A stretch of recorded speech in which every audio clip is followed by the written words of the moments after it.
Yo, what's good with it, nation? What's good? What's good? What's good? It's still about 4 minutes left in the fourth quarter. Nick Mullins scored a touchdown on us on a little scramble drill, a little improvisation.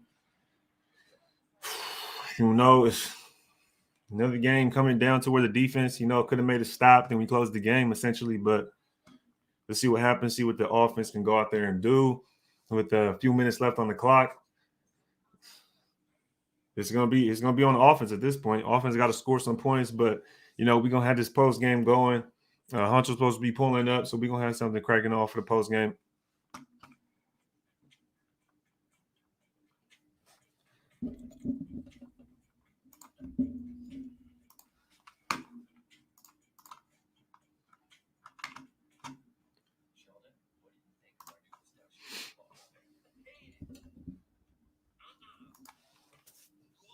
Man, I don't even know. I don't even.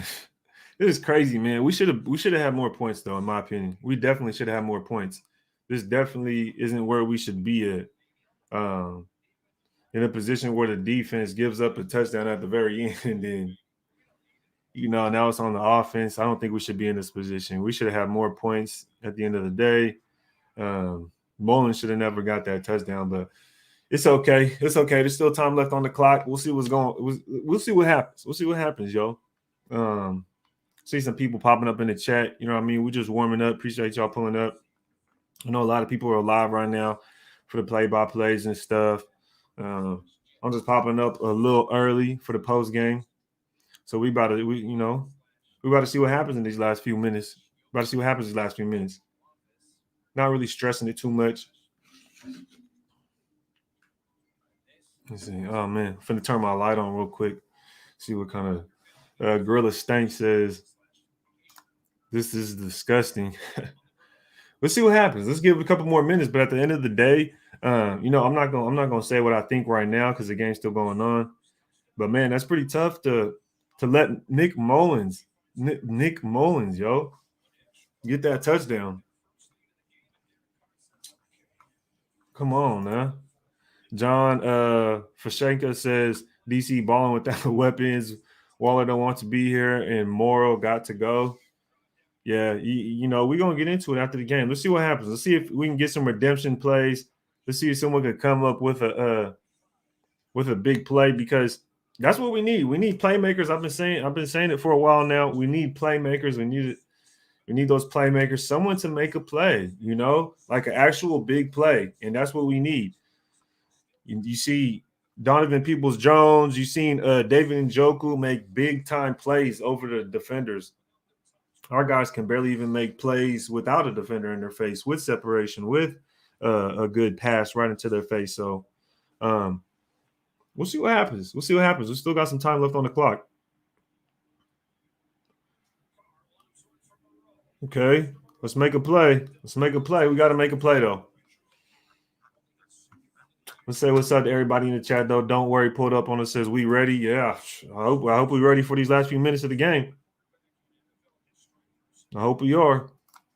And these pulled up says gave 2 third downs on the 4th down. Yeah, that's ugly. That's terrible on that drive. 510 Redder says these receivers suck. Look. Little Bosco says glad live raid time for some logic. Yeah, most definitely. We already knew about this receiver core.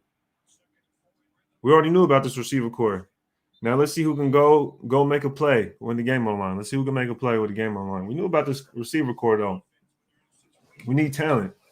We need playmakers, someone to make a one-handed catch. You know what I mean?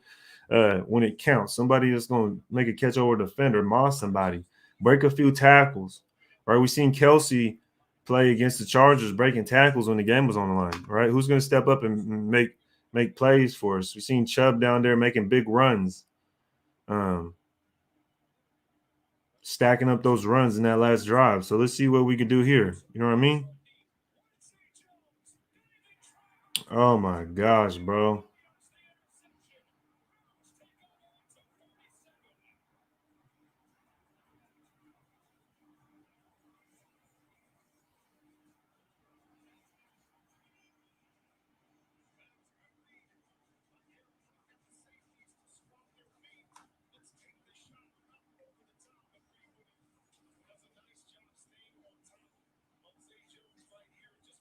Disappointing. Disappointing.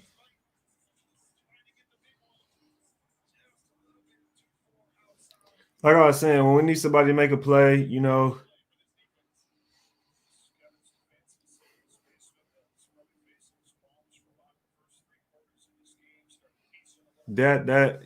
shit. Yeah.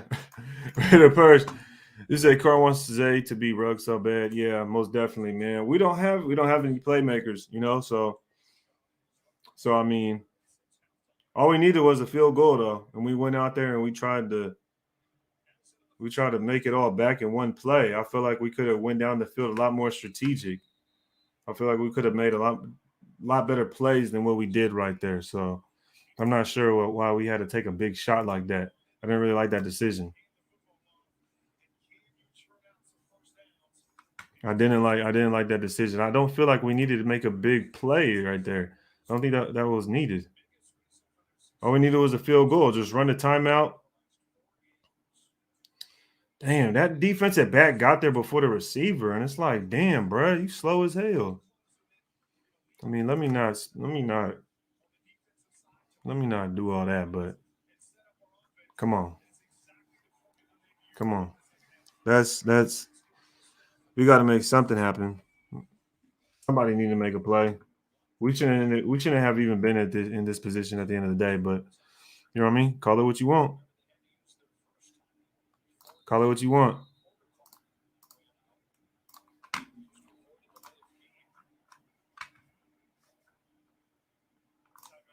Mike Moore says they cannot read the ball.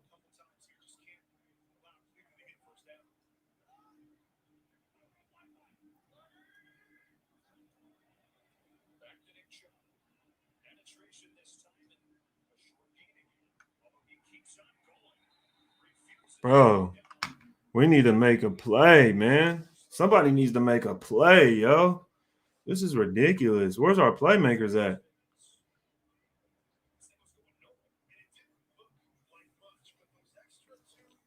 We need some playmakers, dude. Somebody needs to make a play.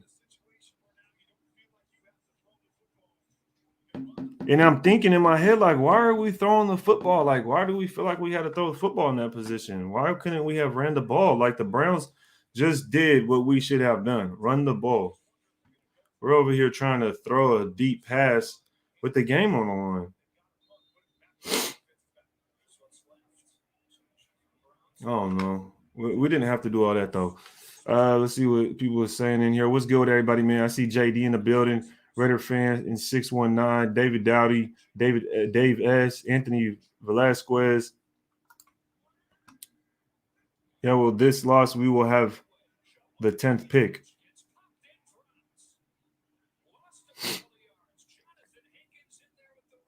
There's a little stop right there. Who got hurt? See, so we get the ball back. Let's see what happens. David Dowdy says plenty of time. I agree. Definitely agree. Anyone seeing our DNs? Yeah, exactly. Someone needs to make a play. How do we not get an interception at least? We haven't got an interception. I feel like we've been in position to make some plays. We're playing Nick Mullins. Nick Mullins is the quarterback. But like David Dowdy said, there's plenty of time left. Let's see what happens. When he says 2-minute drill, Carr's supposed to be good at this. He's supposed to be. He's supposed to be. We'll see what happens. DJ's looking like he needs some stickum. A lot of people on this team look like they need some stickum because we dropped a lot of passes. That's undeniable. We've dropped a lot of passes. We've been fumbling the football, but the game's still going on. Let's see what happens. Let's see if we can get a little mojo going on here.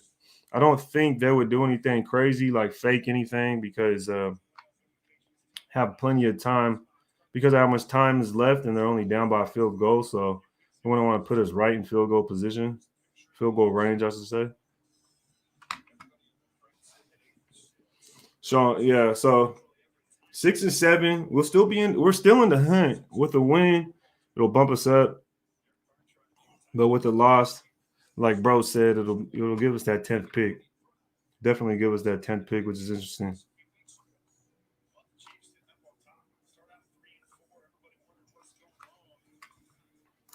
Velasquez says Zay better not be this team next year. What's the harm of giving someone else a chance? Dude has constantly shown he ain't it.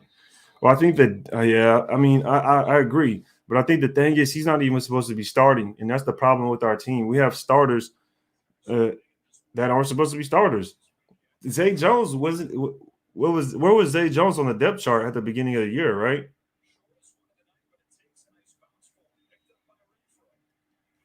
Right. So you got to think of our wide receiver core. Our wide receiver core started with Henry Ruggs, Brian Edwards, Hunter Renfro, John Brown, Willie Snead, and Zay Jones. So that's 6 receivers. Right now, out of those 6 receivers, we have Brian Edwards, Zay Jones, and Hunter Renfro. So we have half of them. We have half of the receivers we started with on the depth chart. So, you know what I mean? That's pretty tough right there. The thing for me is like, why do we feel like we have to like pass like that? We have time.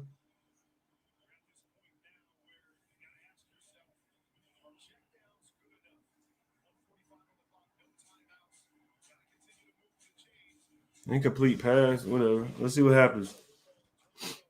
Rated Purse says Zay was like our number 5 wide receiver. Exactly. That's my point. So he's not supposed to be out there like that.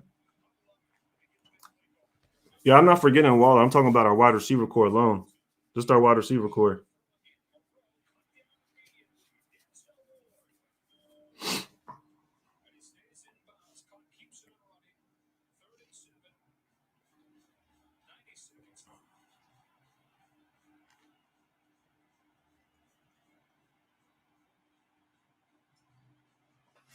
See what happens. See what happens. I might have a slight delay because I'm watching it on NFL Network through Yahoo Sports. So I might have a little delay. But okay, Zay Jones comes through with the catch. Zay caught. Wow, Zay caught a pass. Yeah, exactly. Right. Hurry up, get on the ball. Let's see what happens. See what happens. Nothing too crazy. Okay. Right. We just have to get the field. We just have to get the field goal range. So we got to be smart about it. We can even take it. We can even take a shot right here on short yardage the game. You can take a shot on those. So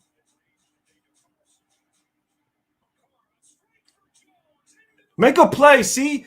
Oh my goodness, bro. Oh my goodness, bro. See, that shit I'm talking about, bro. Oh my goodness. This is what I'm talking about.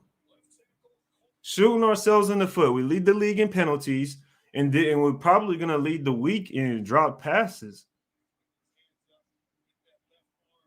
Oh my goodness, bro. That's a bad. I feel like that's a bad call. On a play like that, that's a bad call. At the end of the day, we're the most penalized team in the league, and that right there is a shot in the foot. Oh, man, what we got going on? Okay.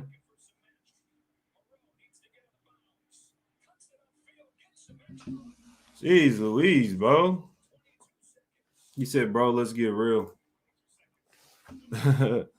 Like, bro, this is ridiculous. Whoa, what happened? Oh wow, it just changed the game for me. What? Why did it do that? That's crazy. Ain't no way. It changed it to the Vikings and Bears game. What?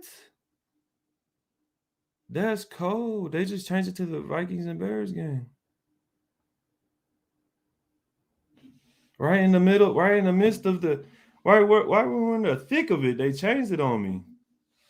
What the hell? That's crazy.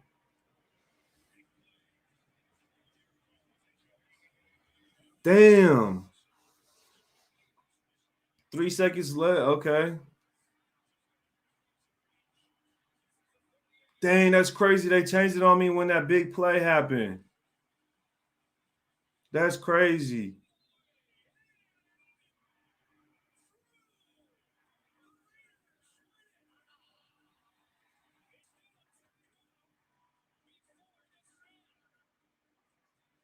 Oh, timeout. Oh my goodness. See, that's why I couldn't. Yeah, see. Wow, yo, they're tripping. They really turned it off right there. Ooh, barely. Iced them. Iced them. He iced them, yo. That's cold. He straight iced them. That's cold, bro. That's cold. Straight iced Carlson. That was cold. Straight iced that man. Let's go. Let's go. Let's go. Eat, baby. Had to come away with that dub. Had to come away with that dub. Had to come away with that dub. Had to come away with that dub. It almost feels like I'm glad we had the ball last, because if we didn't, we probably would. So look, we for surely got the ball last, and we had to get the ball last, because if we didn't have the ball last, we would have lost the damn game. I'm telling y'all that right now. AJ Simpson said, "Let's go." Yeah. It's like that. It's like that. It's fucking like that. Yes, sir. It had to be done. It's fucking like that, my boy. It had to be done. And look, I'm headed to the studio, bro. I can't hear you. You can't hear me. Motherfuckers. Yo. Yeah. Yo. You can hear me? Yeah, I can hear you. I can hear you. I can't hear you, though. You can't hear me? Yo. Like, I can hear you, but you mad low. I'm about to get in the studio, yo. I'm going to hit the link in the studio. All right, for sure. Yeah. Raid and Takeover says, "Hey, DC haters, where y'all at?" Nah, we ain't finna start that. We not finna start that. But I feel you, Raid and Takeover. I feel you. Good win. It feels good to win after everything that's transpired, after everything that's been going on. Hopefully, we can gain some momentum with this dub. JD says straight down the middle. Bing! Straight down the middle. Oh my God, we still got a gasp of air. Yeah, most definitely, man. Most definitely. I'm glad Carlson is. Look, the biggest thing right now, I would say, is Carlson signs the contract. He comes out here and he bangs the field goal twice, back to back, even after being iced. Man, that shows big. So hopefully he's locked in for a good time. Good time to come. David Dowdy said, "Let's go." Yes, sir. You already know, man. Only one nation. Let's get it. It feels good to get that dub. Boogie says, "Just win, baby." Jackie Chun in the building. Just win, baby. Yes, sir. JoJo said that shit was ugly all around. Most definitely. We finna jump into it, man, because, even though we gotta win, y'all know I'm finna still be critical. I'm finna still be talking my shit. So we finna jump into it, man. I want to see everybody pull up real quick, because I'm sure everybody was on the edge of their seat watching the game. And we'll see who could pull up right here. That was a good W after all the drama this year. Yes, most definitely. It's still you still got to think, man. We're 2-5 now since the bye week, since the Ruggs incident. So hopefully we can get some momentum. ONT6 with the first donation. I appreciate the donation, brother. It goes a long way. Appreciate the support. Derek Carr haters, shut up and be humble. Oh man, look. We not finna start. Look, we not finna start the Derek Carr conversation, man, because y'all know that causes turmoil. Everybody wants to be divided amongst that, but we got the win, and let's keep it positive on the win. You know what I mean? I feel like the run game was a little better. DC played a pretty good game, I feel like. I think it proved again we need weapons, man. We need weapons. No, without a doubt, we need weapons. The weapons we have, it's just not enough. And I keep saying it every single week. Every time I talk to I go on someone else's page, someone comes up that someone to be other content creator comes on. You know what I mean? I say it every single time. We need to stack talent. We need weapons. And I think, these last couple of weeks has been showing it. You know what I mean? Yes, sir. Tickler, we did. We got the dub, man. It wasn't the prettiest game. It wasn't the prettiest game, but we came out with the dub. It was, you know, I mean, it was rough. Gouda says DC with another comeback, baby. Yeah. Most definitely. It was a tough one. It was a tough one. And I'm glad that we got the ball last. Let me say that. I'm glad that we got the ball last. Most definitely. This was a good team win. Yeah, it was a good team win, but I think it showed a lot. We definitely need to show up a few things and improving on a few things amongst the team. Alex Marquez says definitely need to go wide receiver round one. I wouldn't. I agree that we need a wide receiver bad, but I wouldn't want to go round one. I feel like the wide receiver group is pretty thick, and we'd definitely be able to find one maybe in the second round. You know, I got a clip, you know, back in the week 3 to where it was basically saying, you know, I want to take a receiver in the second round. Someone over here not ringing on my door, but it might be the Amazon man. But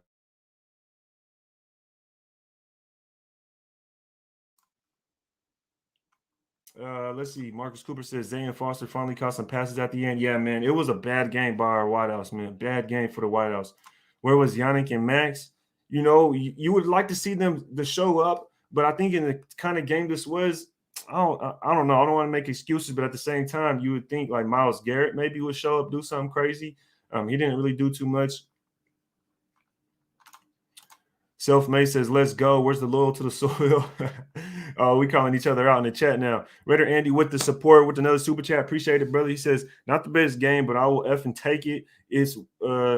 That's a W, Raider Nation for life. Appreciate it, Raider Andy. And that's what I'm saying. Let's stay on a positive note. Maybe it'll help us catch tread. Maybe it'll get us that motivation, you feel me? To where we'll be able to get that momentum moving forward. We know we have a few weeks left in the year. And it might get tough. We got the Broncos, another good defense. The Colts have been on fire. Right? And then of course we end the season with the Chargers. So we definitely got to keep grinding these next few weeks if we really want to go in that continue in that direction and gain that momentum. So I'll take that W. It wasn't pretty, but I think it shows what kind of team we are and what kind of talent we do have on this team. Anish says, face on, not it. Yeah, man. We'll see what happens because we got some injuries in the defensive backfield. Champion Chuck says, where's Waller, though? Yeah, he's hurt, man. Rico Bragg says, shout out Raid. Yes, sir. Shout out Rico, man. Farrell from the East is in the building. What's good with it, Farrell? I see you, man. Team win. Yes, sir. Nation, don't forget to support our brother by hitting that like button. Yeah, make sure y'all hit that like button if you can. If y'all new here, hit the subscribe button. We're on the path to 6K subscribers. Y'all doing it. We doing it, y'all. We almost there. Can't wait for that. Definitely want to do a giveaway, especially because it'll probably be around the end of the season. So end of the season giveaway would be fire. I got to come up with something creative that we could do to get that going. Most definitely. Dave S. need to fix the trenches on both sides of the ball and a real wide receiver one. Look, we know we need a wide receiver, most definitely. Braves rule says that Foster catch on the sideline was key. Yeah, man. Okay. So, I mean, you could say there was key plays. I definitely agree. You know what I mean? But man, they had to at some point they were gonna have to make up for the rest of the game. Our receivers, everybody in our skill position was gonna have to end up making up for what happened in the game. Because it was inexcusable. That's why some people were saying it was an ugly win, like AJ Simpson said. You know, I definitely agree. He says it was an ugly win. So, Manish with the super chat. Appreciate the support, brother. Always love getting super chats. He says it wasn't pretty, but we haven't had a win in so long. Raider Nation can't be happy for a change. Yeah, we're definitely got to soak this win in. You got marinate in this win, everybody. Raider Nation, you know what I mean? You got to accept those wins when they come through because you never know when you'll get the next one, man. We were 5-2 at one point, you know, and ever since then we've been 2-5, and that's crazy to think. But so enjoy the wins while you get them. Raider Jangalang, this boy crazy, man. Our wide receiver core is bad. Yeah, you know what I mean. I've been screaming and hollering it for the longest now. You know what I mean? And I feel like people kind of bashed me. I feel like people kind of bashed me and really wanted to, you know, kind of steer their way somewhere else and didn't really like my content because of some of the things that I made my opinions might be. You know, I've been saying it since the offseason that we need to get wide receiver talent. And that's when we had Ruggs, right? And you just look around our league and see what kind of talent is on teams. And I'm saying this has been one of the things I've been wanting to get. One of the things I've been just trying to convince, I feel like, and tell a lot of people. And a lot of people already knew this. But, you know, between me and maybe some other content creators, you know, that was a big concern for me was wide receiver. Huge win. We still got playoff hopes, Nation. Yeah, most definitely. We control the scary thing is whenever we control our destiny, it's like, damn, you know, I don't want to say anything, but whenever we control our own destiny, it gets pretty rough. It gets pretty rough. But we definitely because we're definitely still in it. Like I just read earlier, we have the Broncos, Colts, and the Chargers left. That's 3 weeks of AFC opponents, all in the hunt, all in playoff position. 2 division opponents, so we definitely got to get those dubs right there. See, Carr won us the game with Zay Jones. Yeah, man. I don't really want to go down that Carr path, man. But at the same time, it's like people see it and people will deny it, you know, and don't. And we didn't even put up big numbers, you know. And matter of fact, hold up real quick, because someone tell me how many yards did Derek Carr pass for?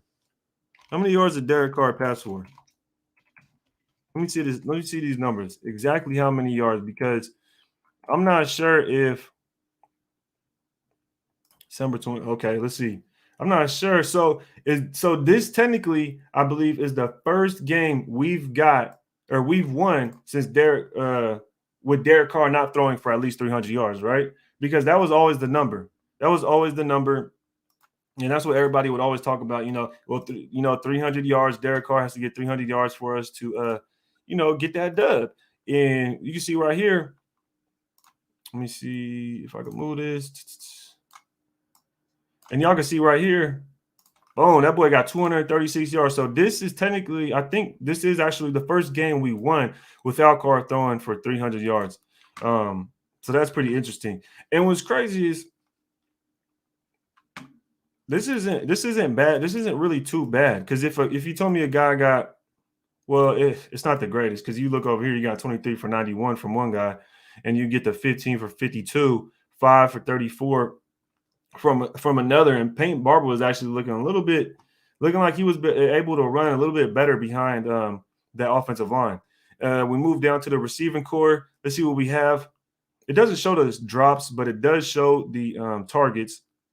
You see 9 targets. You see Morrow and Zay Jones were targeted the most right here. You get 7 out of Morrow for 65, 6 out of Zay for 67. The long of the day for us was 17 by Josh Jacobs, right? Josh Jacobs went 3 for 42. That's a crucial number, 3 for 42 right there. So you go down and then you get 3 for 8 yards by Brian Edwards. 3 for 8 yards by Brian Edwards on 4 targets. So, you can really just call it what you want at that point. Call it what you want, but I agree with what everybody's saying. We definitely need to go get we need wide receiver help. Most definitely. David Riley says, would you draft a cornerback, right tackle, or wide receiver in the first round? I wouldn't draft I would go corner. If I had to choose any of these 3, David Riley, I would go corner, most definitely. Personally, I want a defensive lineman in the first round, the best available defensive lineman, or I would take a corner. I'm not taking offensive lineman in the first round because I want to get veteran linemen. If for those that have been following me, I've said a lot of times how I would change this offensive line, and I would go out and I'd get 2 veteran guys. I would not draft any offensive linemen to start on this offensive line. Okay, the only people I would get to replace are veterans in the free agents, or I would go trade for one. That's the only way. I'm not going to put a rookie on this offensive line with Alex Leatherwood, Andre James, Colin Miller, and whoever else we're going to have, John Simpson. I don't really want that. I would rather put a veteran in there to where we could have that presence, and also we'll add an automatic leader. We don't have really a leader on this offensive line, I feel like. And if we get that veteran guy with a lot of NFL proven, that right there. So I scratch right tackle off. I would get a guard. Definitely would want to get a guard in the draft, probably 3rd or 4th round. Cornerback, I'm down to get a cornerback in the 1st. I would do that, but it's not my first go to. I'm just choosing out of these 3. So appreciate the question. That's a good question. We're definitely going to have to hop into the draft talk later on in this season. XO Sounds in the building. What's good with you, man? What's good with it? I see. Okay. Let's see what we got. I got Honcho in the back. I'm about to pull Honcho up, and we're gonna get some thoughts and opinions from Raid and Honcho right here. And for everybody that's new here, welcome to the first Raid and Honcho post game. Matter of fact, you know what I mean? This damn near exclusive. So welcome. This is a world premiere. Oh shit! I'm right up in the camera. God damn. He said hello. I'd like to meet you. What's good, yo? I don't know what's going on. My internet tweaking right now. Yeah. So if my shit start freezing up, just kick me out of the whole shit, bro. Yeah, I got you. Let me get to these super chats real quick, and then we're gonna get to some thoughts of your first impression of the game, man. Mike Morris, appreciate the super chat. Says, gotta get wide receivers and Morrow some stick them. We got to get new wide receivers and skilled position players, man. But we most definitely got to get these receivers some stick them, man, because whether it's catching the ball or holding on to the ball after being hit. Forward from the East says, Dan, we need to double dip in wide receiver free agency and draft. O-line had a solid bounce back when we have no weapons. 100% agree, Farrell. And, you know, you came on the show before, and we talked about having wide receiver talent, how we need a veteran presence on this O-line as well. So most definitely appreciate the super chat, dog. And let me get down here. Farrell says, with another super chat, he says, we need Waller back ASAP. Morrow Jones ain't it? 100%. I mean, I feel like we kind of all we knew that. We knew Jones. Morrow, I feel like, you know, we kind of liked Morrow. Me personally, I liked Morrow. I thought he was cool. I thought he was a good number 2 tight end. I thought he would be fine filling in for Waller whenever he needed to be stepping up into that role. But, man, he ain't stepping for the occasion, man. That boy getting cold feet. He ran out on his wedding. So we'll see what happens in these next couple of weeks if Waller comes back. Let's see what we got. All right, man. Now, Honcho, man. First impressions of the game. First impressions, first thought. Go ahead, man. Let's hear. Let's go. First and foremost, man. Can we stop acting like this defense is fucking good? Okay. Like, it's just unacceptable, man. I was on Twitter. I'm seeing everybody making all kinds of excuses for this defense, saying, oh, they held them to this many points. Offense isn't scoring. Motherfucker, it's their 3rd string quarterback on the biggest drive of the game, going 3 for 4 on 3rd downs and throwing a touchdown on 4th and 5. You got to be shitting me. Yeah. Right? So my first takeaway from this is the defense is exposed, because at the end of the day, when it's winning time, the defense does not get it done. Period. Yep. So that's my first impression, is the defense really, I mean, our offense is already struggling. We already expected that. You know what I'm saying? But that, for their offense to be so one-dimensional, even more one-dimensional than ours, and we knew what they was going to do, and yet we still couldn't get the stops when we needed them the most. Bro, this Gus Bradley has got to go. And I've been saying it for weeks now. I made a video months ago saying Gus Bradley was getting a pass. This shit is not going to cut it, man. This shit is not going to cut it. So my first impression is that defense started well. And like I said, our defense is good until they ain't. And the problem is, when they ain't good is at the worst fucking times of the game. 100%. So that was my first impressions, man, was that defense. They almost fucked it up for us. And I know everybody's going to blame Carr and this and that and the third. Fuck all that. That defense had another opportunity with the lead to get a shutdown, and they didn't do it. Period.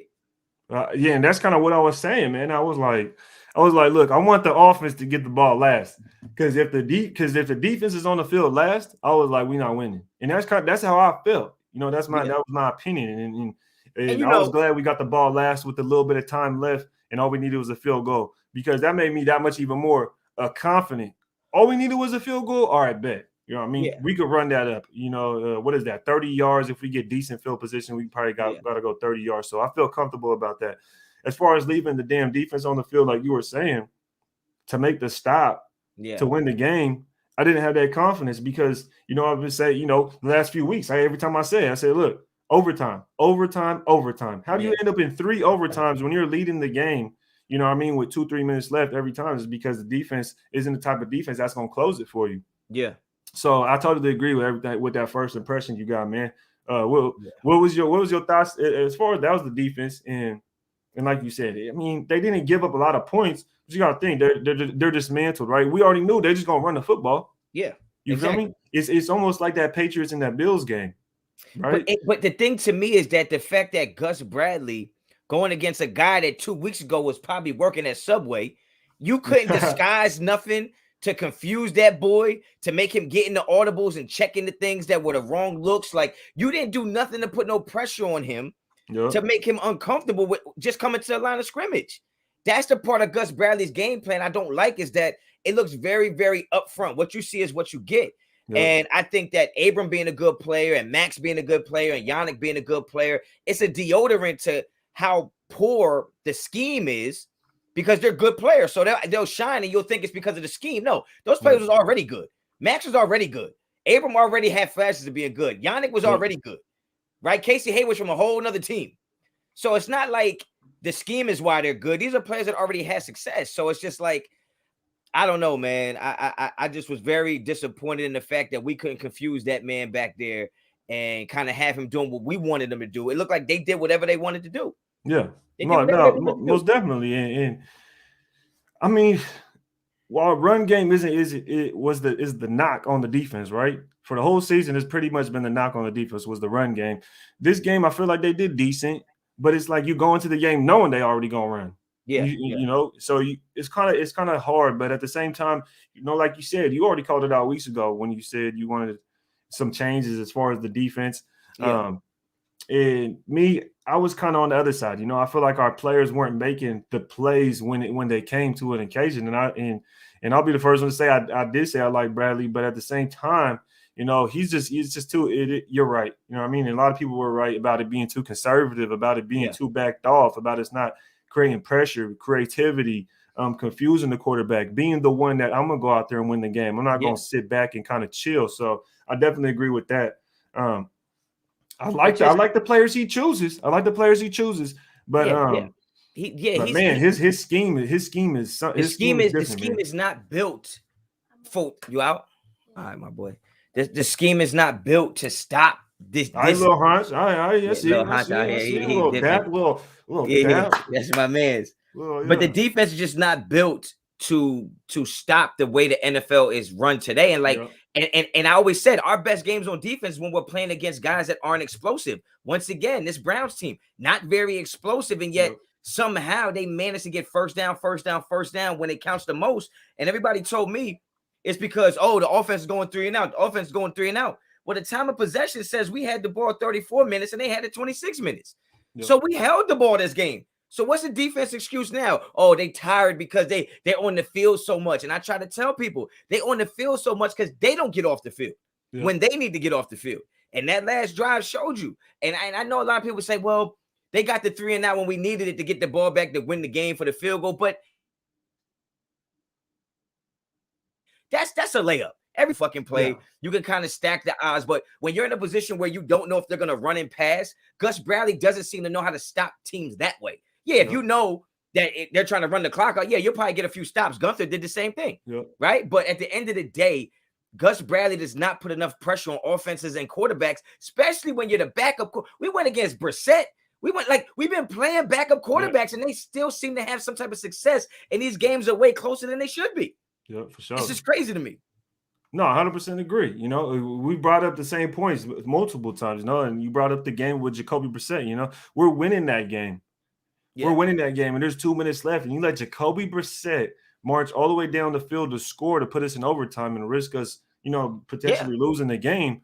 And that right there, you know, kind of goes to your point. But let me get to these super chats real quick. Yeah, for the boys says, so we right behind the Ravens in the seeding tiebreakers. I pulled up the seedings real quick just to show everybody kind of what we're looking like at this moment for the seedings, just so we could kind of brush over this real quick. And it does look like we're in a cool spot, but at the same time, it's like you don't want to get your hopes up too much, right? Yeah. You about to read these supers?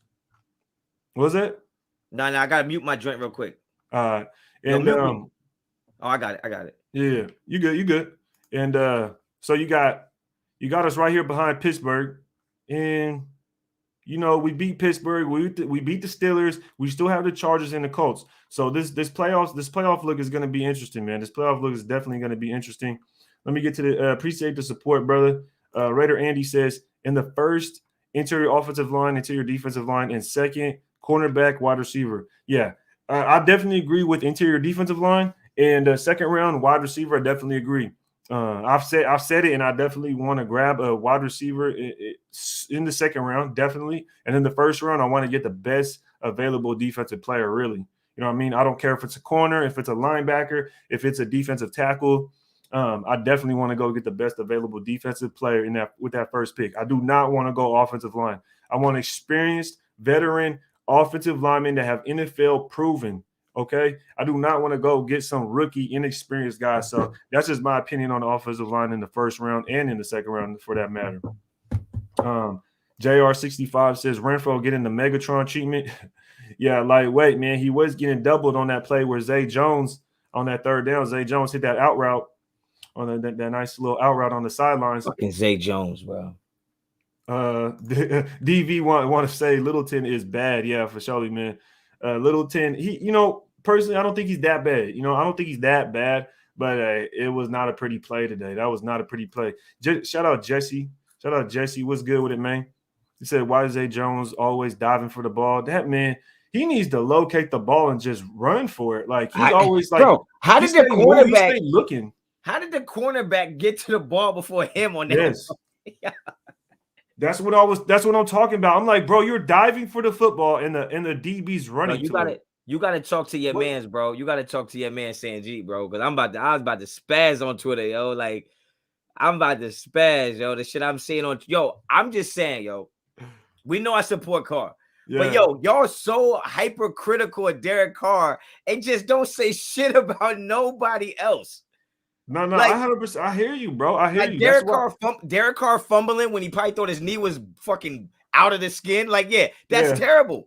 Derek Carr throwing a pick, that's terrible. But it's not any more terrible to me than Jackson dropping a fucking wide open pass. Yeah. Like, those are drive killers. Those are things that give the other team the ball back just like a fumble does. So I don't know why we're holding him to a crazy standard. I saw Zay Jones is open, get him the ball. And then the next two plays, you get him the ball, and he fucking dives on the ground 2 yards short of the first down. Yeah. But nobody's gonna talk about that. Like, well, he didn't fall, he dove. Like, you gotta miss. It's like, bro, he should have hit them in the mouth and went for that first down. He didn't even want to. It's like he avoided contact to get a first down, and that was weird to me. That shit pissed me off. I'm like, bro, you gotta go for that. Fro from the East says, don't worry, Honcho, Raid, Harbaugh, Vic Fangio coming. Look, I personally want Harbaugh. I like Harbaugh. I think he's a proven NFL dude. He'll get the job done, dude. I like Harbaugh a lot. Fangio, I'm Gucci off Fangio. I'm a fucking Michigan guy, so Harbaugh's the truth. I already fuck with Harbaugh. Yeah. I just don't know if he's the. I feel like we need a face of the franchise. And some teams it's their coach, some teams it's their quarterback, sometimes a wide receiver. I don't feel like we have a player that's the face of our franchise, so it might have to be the coach. And I just don't know if Harbaugh is the face of this franchise being in Vegas. I'm not saying he's not. Yeah. I see what you're saying. But think about like Frisco when he was at Frisco. You know what I mean? Think about even Frisco right now. Jimmy G ain't the face of that franchise. So. I kind of see it like that. I think it would be good. I think he's just a good coach. I don't, I think he's a good coach. He's hard, man. I just don't know. Him and Mike Tomlin on my wish list, bro. Him and Mike Tomlin, it's like. But I'd rather have Tomlin than Harbaugh. 100%. Okay. Because Harbaugh to me, I feel like Mike Tomlin is like way out there. Yeah, but to me, Harbaugh seems like he's still cut from that same John Gruden, Dabo Swinney. Yeah. No, and I just don't know if that's what we need. Like, so I love him. Obviously, I love him being a Michigan guy, and I would hate to lose him at Michigan. But it's like I don't know. He still falls on that get off my lawn type of guy to me. Yeah, I don't know if that's what I want going for. Because I'm not looking for a coach for next year or the 2 years. I want a coach that's going to be here 10, 12 years. That's a staple in this organization. Yeah. No, I feel you. Jesse says. Difference between our defense now and 16 defenses, Mac made plays when the game was on the line. We were fit in takeaways. Look, I 100% agree, bro, because we say this every single time. That year, Mac closed games. Mac would close games by himself. He got Cam Newton. I remember he took out Geno Smith and he took out, I think it was Ryan Fitzpatrick in one game. Yeah, but I got a better question for you. So I like this. The difference between now and 2016 is Mac. What's the difference between our defense now and last year? Like, what is the difference? Is they giving up the same amount of points? They're 25th in takeaways, pressures, but no sacks. They don't get stops. Derek Carr still has to come back and win games almost every fucking week. And if he doesn't, he's on the chopping block. What is the difference between this year and last year? 2 spots on overall defense? Yeah. Shit is sad, bro. Yeah. I mean, it is. I ain't gonna lie, it is. It's fucking sad. Because the defense isn't doing too much better. But Luis, DV says Littleton has to go. He's trash. Yo, DV is not feeling Littleton right now. But Austin says smoking on that discount Browns pack. That discount Browns pack, boy, that shit on discount for Shelly right now. So I don't care. A dub's a dub. We gotta leave Levitt in Cleveland. Dudes not an NFL safety. Payne needs more touches early. Man, about Levitt. Look, Levitt's a backup dude in rotation, and I agree. You know, he'll make plays at times when he does come in. I don't think he's out there just, you know, blowing assignments or out there getting a monster looking terribly bad. He hits and he likes to get those PBUs. So, you know, if he's out there willing, when he played the Steelers, that boy put his body on the line. I thought he was done for. So, but he had a big breakup tonight. He had a big breakup tonight too when Faison got smoked. That could have been a problem. He almost picked it. It could have been a problem. Yeah, most definitely. And he said Payne needs to get more touches early. Look, I'm one of the people that was kind of advocating. I think Payne and Jacobs need to rotate. I think they need to put some, you know what I mean, touches on both of them. Personally, you know, maybe they have a different way of running and it'll help, you know what I mean? It'll help the vibe. It'll help the tempo maybe. But I definitely think Payne Barber, I agree, Austin. I think Payne Barber needs to see a little bit more touches. Tino says our team doesn't scheme well in defense or offense. That's coaching, brother. That's 100%. That's 100% I would say it's probably harder to scheme with this offense than it is the defense. The defense has players. Yeah. The defense has guys to me that are like they could be number one somewhere else. I don't know how many number ones on this offense. You're talking about starting Peyton fucking Barber. like what the fuck? That's great. Over the first round draft pick of Josh Jacobs. Exactly. I agree though. This defense does have weapons. This defense does have weapons, man. You got the edge rushers. You got Nahom's didn't play this time, but you have Abrams still. You know what I mean? So I think we seen some blitzes today. I think we did see some blitzes today that was. I think we've seen it later in this year. Actually, some blitzes on third down. In my opinion, I'll have to gather some plays together. Another thing with that is that we were playing. To me, I could be wrong. I didn't watch no tape yet, but it looked like we were in a little more man situations. And a lot of times, if you're put in man situations where you have Abram, if his man is the running back, well, if he reads run, it looks like a blitz, even when it's not a blitz, because his man is the running back. So I thought Abram showed me today that he watches enough film to where he could be successful because he was diagnosing plays so fucking fast. When he saw motions, he knew right where to be. He knew right where the ball was going. So I liked what I saw from Abram today. It's just a shame that he's a tweener, right? He's not a linebacker and he's not a safety. It's like he's like a hybrid. So I hope we can find a place for him. But if not, you're gonna have to let him go because I mean, not every DC is gonna come in here and want a safety that can't play safety. You know what I mean? No, I agree. I like Abram. I would keep him. I would figure out what works for him and keep him in because I feel like Abram has that it factor, that explosive play ability, and that's why I would keep Abram, man, personally. You know, even though he's not the greatest in coverage, you got to figure something out to work with him, man, because he does have that big play ability. Yeah, he makes big plays, man, behind a line of scrimmage. Salvador, man, he says, I feel you on that Gus Bradley comment, regardless of our back and forth on Twitter, Honcho. So I don't know who you going back and forth on Twitter. You being a menace to society out here, man. Bruh. I be out here bird box, bro. Straight blindfold shooting at everybody. I don't be knowing who the fuck is who, bro. If you mention me, that's it. Yo, that boy out here a menace to society, my guy. He's in case he says, team ain't good. Win is a win. You guys are the truth. Yeah, appreciate you, brother. Appreciate the support and the comment, man. Yo, this team, even though we got to win, there's those problems that we've seen last week, the week before that, the last 6-7 weeks is the same thing. And I feel like even though we got that win, we have to realize that, and we have to continue to realize that.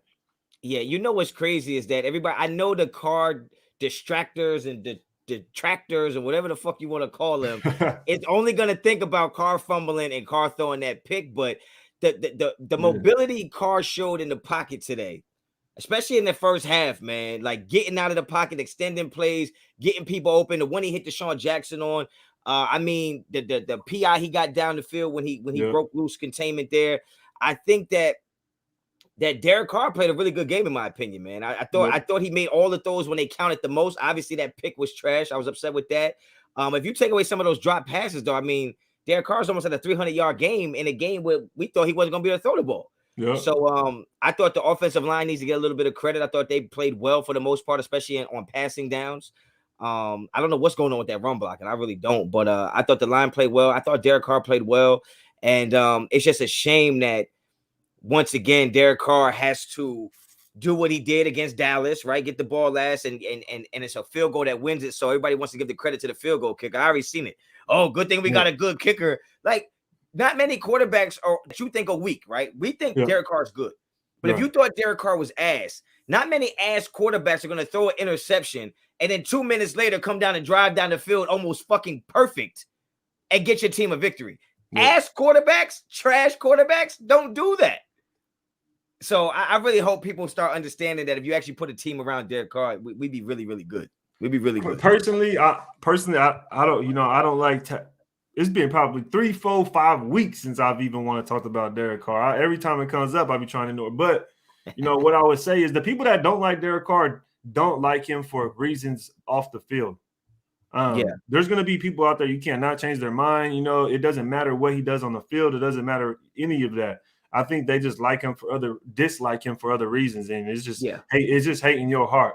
You know what I mean? And for those people, they need to find Jesus or something. And you know what? The crazy part is that since we're Raiders fans, most of us watch every play of Derek Carr. Yeah. I think if our fans watched every play of other quarterbacks, they wouldn't just take the good plays and think that that's what the quarterback is. Yeah. You don't get to see Kyler Murray's bad plays. You don't see Lamar Jackson's bad plays because why? We're too busy watching our quarterback. Yep. You guys can't just take the best of every quarterback and say his best version would be here. You don't want to think of Russell Wilson as his floor. You only want to say his ceiling would succeed here. But what happens when he doesn't play to that level every game? Then what?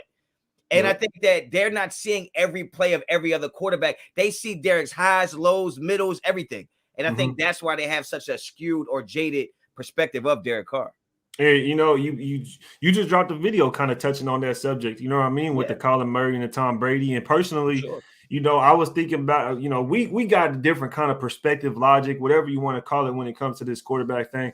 But even last week, look, I got Colin Murray in my fantasy. I'm going to be straight up. I got Colin Murray in my fantasy. This bro, I lose because he throws 2 interceptions in the red zone. Yeah. Against the Rams. Yeah. He throws 2 picks in the red zone. You know what they say? It's been 6 games since Colin Murray has thrown a touchdown from the red zone. 6 games. You feel me? So, I agree. If people seen other quarterbacks, how they do it, how they throw passes, check it down, how they throw it out of bounds sometimes, how they get sacked, how they don't scramble every single play and do backflips to extend the time in the pocket or whatever they got to do. So, I definitely agree. If people were to watch more quarterbacks, you would see people start to understand a lot more. Who the fuck is all black Raider 5'10"? Talking about I see other QBs do better with less. Who the fuck has less than Zay Jones? Man, he probably gonna get on your skin. Let me get a super chat though before we get to he probably gonna get on your skin. For this Derek Carr shit start, man. Because look, Farrell said honestly, this team defensive issues wasn't going to be solved this year and has improved. The surprise of the year has been the regression of the offense. Farrell, I agree that the defense has improved. The defense has improved from last year. Definitely. But at the same time, they're not playing to like an average NFL defensive standard, in my opinion. Like, you don't give up so many points every single time, or at the end of the game, you should be able to make the stop to end the game to where the offense gets the ball back and they just take a knee. That never happens. That never happens for us. So, they may have gotten better, but how much better do you have to get from the Raiders' worst defensive franchise history? Also, we're basing it off of the worst defense we've ever seen as a Raiders fan. Them fans that'll pop up and be like, I've been a Raider fan since 1970. You can't tell me nothing. Well, shit, I can tell you that just last year we had the worst Raiders defense in franchise history. And if we're going to compare this defense to that one, then yeah, it's definitely improved. And I do think it's improved, like you're saying. But at the same time, if we compare it to other defenses around the league and what they do, just compare it to the team we just played, like the Browns. They got a sack strip fumble. You know what I mean? They got an interception at the end. And they got some guys that were making some plays. David Njoku, Moses Littleton in the back of the end zone. Although he was out of bounds, he's still making plays. So there's – but the thing is, the thing I would say to that, right? The thing I would say to that is when you, first of all, let me read the comment. Oh, you took the comment down. But when he says the offense has regressed, I mean, how could they not?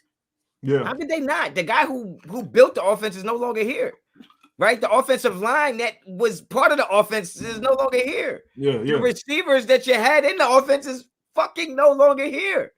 So like I would expect the offense to regress. The thing is the problem with people not wanting to admit the defense is bad is because you praised Gus Bradley so much and you killed Gunther so much that you would have to admit you were fucking wrong. So instead of admitting you're wrong, you'll just go back to the other argument of it has to be the offense. It has to be Derek Carr because I was right on that argument 8 times out of 16 last year, right? Because we lost 8 games or whatever the case may be. So you're just going to use that argument. At the end of the day, when you talk about this defense being better, I mean, you got to look at the stats. I don't know. Last year, we felt like the defense couldn't get off the field on third downs. I don't know how much better they are this year getting off on third downs. Last year, we couldn't stop anybody in the red zone. I don't think we stop anybody in the red zone this year, right? We didn't get turnovers last year. We're bottom 6 in turnovers this year. So I think we look better because the players are better. I don't think the actual production is as good as y'all think. And y'all want to talk about numbers with every other player except the ones on defense. Max Crosby has the same number of sacks as Arden Key. What the fuck is going on? So if you look at the numbers tell you the defense is not that much better. You can use the word improved if you want. But how much improvement did they get from last year with way better players? Yeah. Shit is crazy. No, it is. Look, Ben Jenkins, man, appreciate the super chat. He said, should we switch Hobbs to outside? Consider our great play today at slot. I would personally, just to answer quick, I would just keep Hobbs where he is. You know what I mean? If it ain't broke, don't, you know what I mean? You ain't got nothing to change it. You know what I mean? Don't fix it. So, Demoke says, damn, it feels good to be a Raider. Dub is a dub. Yeah, 100%. A dub is a dub. You know what I mean? The win wasn't pretty.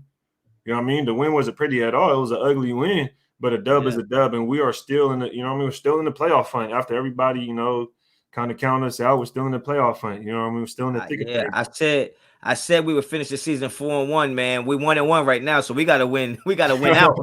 Gotta win now. Edward wins 1-on-1 in the end zone. Then they focus on Zay all game. Put Edwards in Zay's packages. At least we have a better chance.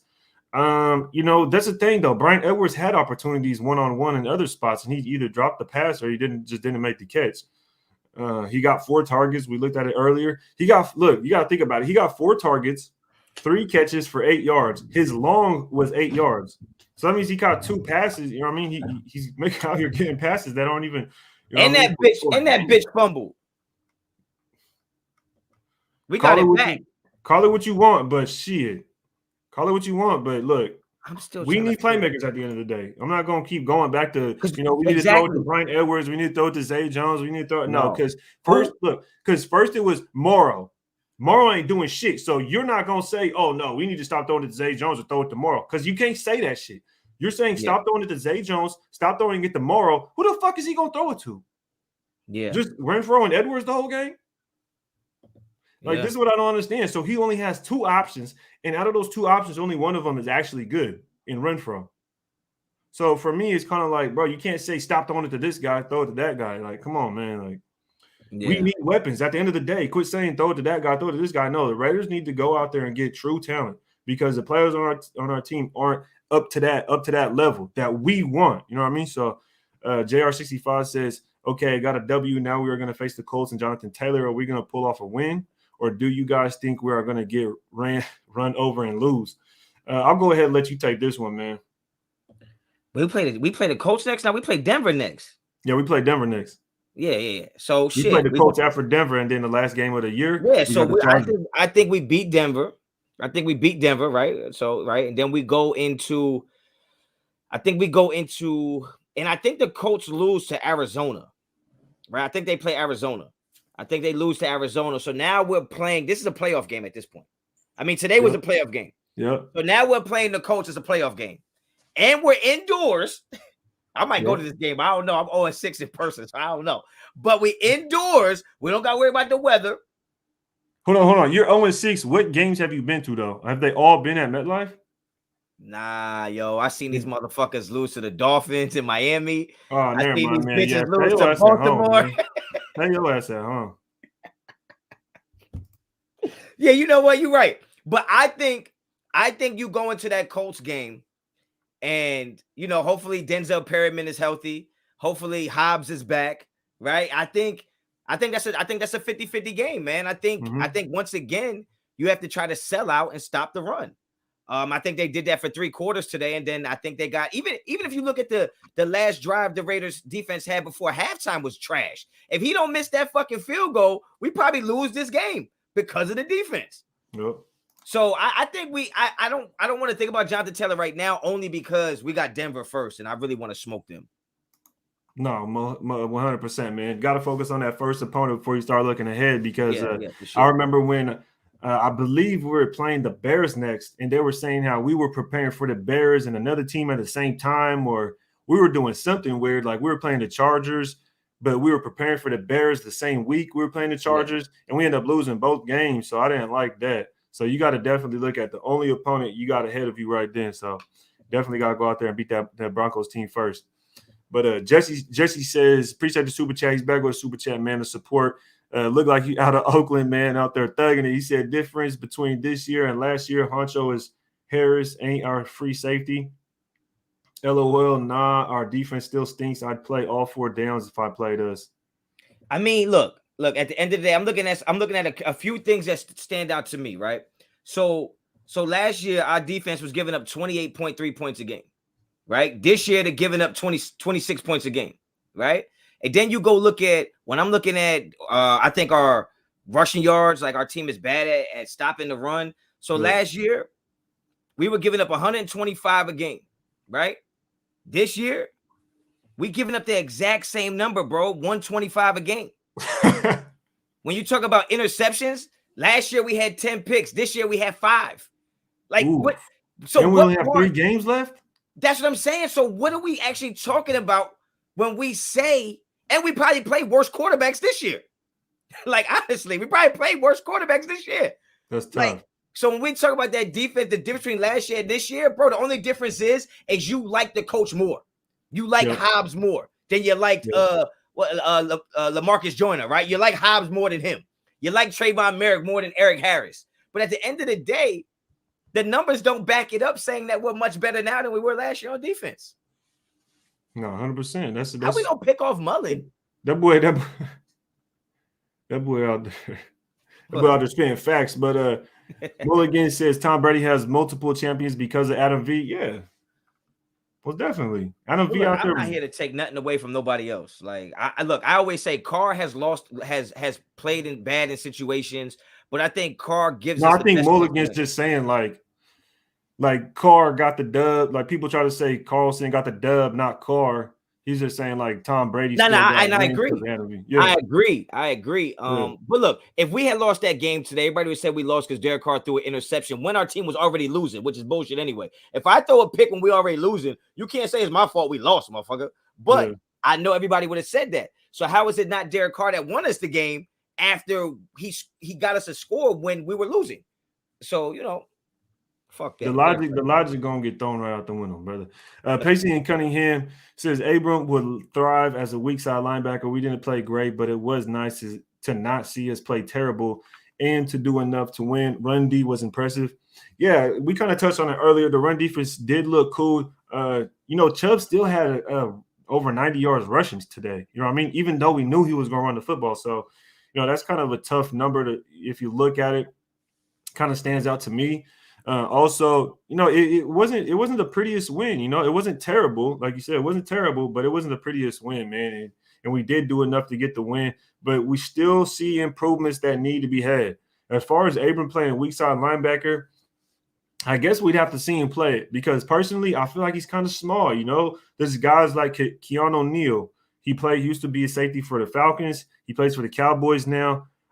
He's a linebacker. He moved from safety at the Falcons going to linebacker at the Cowboys. He weighs 225 pounds. Abram weighs 200 pounds. Yeah. You know what I mean? That's a big difference. So when you start moving these guys around, you got to really look at that size. And I know Abram gets around blocks. I know he's fast. He could diagnose a play.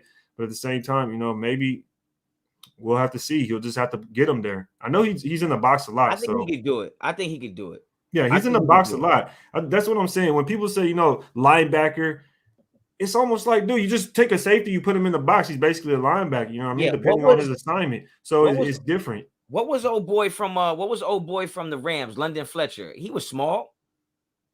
He might have been a little more swollen. London Fletcher, London Fletcher. He was like 5'8", bro, like 200 pounds playing linebacker. He was eating, bro. I don't remember London Fletcher, man. Yo, you don't know London Fletcher? Maybe that's not his name. Shit. The one that played for the Eagles, Fletcher, or no? I remember him playing for the Rams, but I look at the Redskins. Because the safeties I could think of that went from, or the people that I could think of that went from safety linebacker, like Kazir White. Think about Devon Diablo. You know what I mean? Look at his size compared to Abram. But London, all right, so hold on. What was this motherfucker's weight? Who else was a safety? Was Brian Urlacher a safety? Never mind. London Fletcher was 5'10", 240. Yeah, that's how it was. He was cock diesel, bro. That motherfucker was swole. This boy over trying to make comparisons. Yeah. No, not Fletcher. Hunter Renfrow looked like DK Metcalf. Not Fletcher Cox. London Fletcher, bro. He played for the fucking Redskins. Roosevelt Winter says, Raid and Honcho, can you admit that Gus Bradley has an eye for talent? What? Say it again? The super chat. He says, can you admit Gus Bradley has an eye for talent? I can agree that Gus Bradley has an eye for talent, but would you agree that there's other people that do too? Like, is he the only guy with an eye for talent? Like, you know what I mean? Like, I think he has an eye for talent, but if he don't know what to do with the talent, what the fuck is the difference? No, I agree with you, man. I do like the talent he gets, though. I'll be 100% honest. I would sacrifice 2 to 3 years of a bad defense, bro, for him to get talent. I ain't gonna lie. I would do it. So wait. When we say his talent, what we think that he is responsible for picking the players that play on defense? Is that what we saying? Yeah, the teams he's been on, and the defensive players they've got for the teams he's been on, I think there's no denying. Because you look at Seahawks, look at their talented group. There's no denying that, right? Let's move on. We go to the Jaguars. We finna deny that Jaguars defense wasn't stacked, even though they were ass. That Jaguars defense, right? Then you go to the Chargers. I already know about the Chargers because every player I wanted to draft on defense, they got. Derwin James, Kenneth Murray Jr. You know what I mean? You just the list goes on. You know what I mean? He had Desmond King out there looking like. But this is my thing. This is my thing.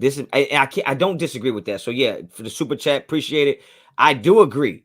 I just don't know if that's the only thing that you can, because that's like saying can we agree that John Gruden designed good plays? Yeah, that don't mean he knew when to fucking call them. So it's like it don't matter how good the plays was if you don't know when to use them. It don't. No, I agree. That's not what I'm saying. I was just making a joke saying like I would want to get the talent and then move on so that we have the talent for ourselves. I would rather have a guy that gets more out of less talent than getting less out of more talent. So I'd rather have a team full of talent and get a guy that could do that. But he ain't doing it.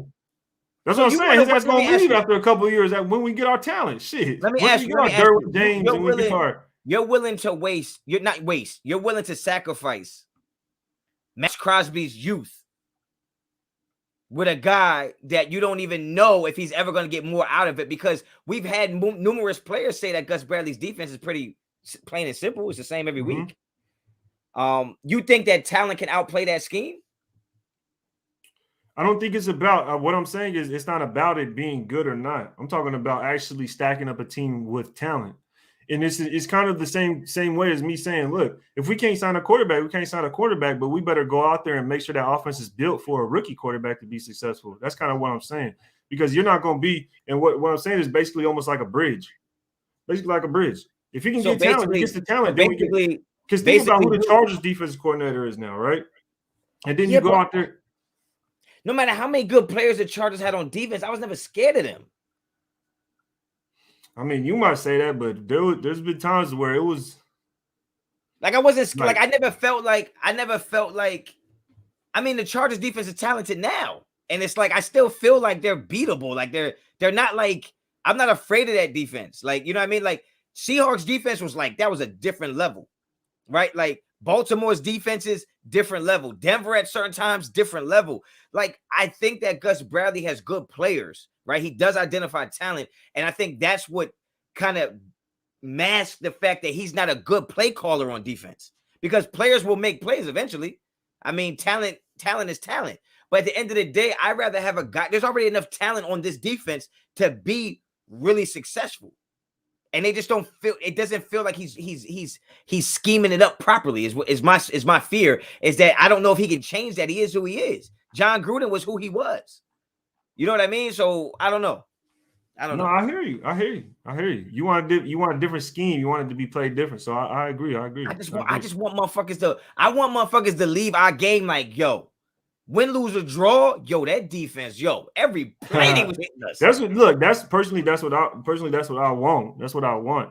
But I feel like because I feel like you need the talent. You need them playmakers, man. You need them playmakers at the end of the day. You need the playmakers, but I've seen really good, like I see really good defenses that I feel like don't have the playmakers we have. And it's like I always said, I need a good defense to be complementary to my offense and situationally good. We don't have to be locked down, but if we have players that can get off the field when it counts the most and stop teams from scoring in the red zone, that's all I need. I feel like we have the talent already to do that. I felt like we had not similar talent last year, but I thought we were talented enough last year to not give up 30 points a game. So it's like, I don't know if I want to take another 3 years of giving up 27, 28 points a game, because I mean, that's just a lot of points to have to score every game, bro. I don't think it would be like that. Personally, I don't think it would be like that. I think it would get better, most definitely. But let me see this super chat right here. It says, man, CNG makes me mad too. We get a W and they still flame Carr. What do y'all think of the rumors of the Colts DC possibly being the next LV head coach? Now, this is a perfect time for this super chat because he's talking about the DC of the Colts, and you brought up a guy that, you know what I mean, that's getting a productive defense with really no superstar guys. Of course, they got Leonard over there, which is arguably, top 5 linebacker, top 3. Yeah. They have Denico, not Denico Autry. They traded for him. I'm forgetting his DeForest Buckner. They traded for him first round. Yeah. They traded the first round for him, who I like. But outside of that, they don't really have too much over there to where it's like it's eye popping. And so he's getting a lot out of his players, kind of like what you was bringing up. What do you think about him as a head coach? Well, I think if you bring him in as a head coach, then how does Gus Bradley even survive? Oh yeah, Gus Bradley wouldn't be here if we go get right. him. So I mean, I think his name is Eberflus or something like that. Crazy. I don't say nobody's fucking name until I have to. He's the coach. He's the Colts DC for now. Okay. I wouldn't mind it, but again, I just don't see him being that. I just feel like I don't want to go hire a Band-Aid. Right. I want to. You would be a Band-Aid though, bro. You see him being the Las Vegas Raiders head coach for 10 years. I don't know who would be the coach for 10 years because I haven't seen a coach. Honestly, since I've been alive, bro, the longest coach How long has Mike Tomlin been there? Huh? How long has Mike Tomlin been there? Oh, I don't know. He's probably been there for 10 years now. But see, they had Bill Cowher too, so they kind of went from a good to another good coach. But I think we're at the time where, just like you're saying, you'll sacrifice another few years for Gus Bradley. It's like I would almost sacrifice a year or two to find the guy who's going to be here long term. Like Sean Payton is with the Saints for a long time, Belichick long time, Tomlin a long time. Like remember Holmgren was there for a long time with Green Bay before he moved on. Like Andy Reid was with the Eagles for a long time. Like I just want to see somebody come here and feel like they give us the best chance to win for numerous years, not just a flash in the pan new coach like Doug Peterson. He's probably a good coach, but he's not the fucking guy. No, he's not the guy. Look, so who would you say? Let me get to these other super chats, and we'll get into that because I definitely want to talk about that, man. Because I want to see where your logic is with this, because you know, as far as I'm concerned, the longest Raider. It's 480 people in this chat right now. The longest Raider coach you've witnessed is Art Shell. Is it? Because he coached the Raiders for 5 years from 90. When he came back. I think it was from 90, I don't know, 92 to 96 or something like that. And that was the longest tenure since I've been alive. It was Art Shell. But I think that speaks to my point. That speaks to my point. But that's kind of what I'm saying is like, how do you determine what that coach is going to be? Because think about it, we've gotten the young coaches before. Dennis Allen was a young dude. And I knew he wasn't going to work. And who's he? The defensive coordinator for the Saints? Yeah. But the Saints defense is sus. No, bro, are you tweaking? Yeah. I was going to say, boy, that defense is looking stupid right now. Who else? Lane Kiffin? I'm trolling. Lane Kiffin? No, but my point is with Art Shell. Remember, because I think they brought Art Shell back. I'm not talking about the second tenure. No. That. But when you brought him back, you were trying to rekindle something. I'm not trying to rekindle shit. No, not you. Yeah, I know what you're saying. Just like bringing John Gruden back. You wanted to rekindle something. Bringing these guys who've had past success, but not recent success, is you trying to look for something that is not there anymore. And you're like, well, maybe a change of scenery will bring it back. It's over. We all have our windows to do certain things. Yep. And I just want a coach that his window didn't close yet.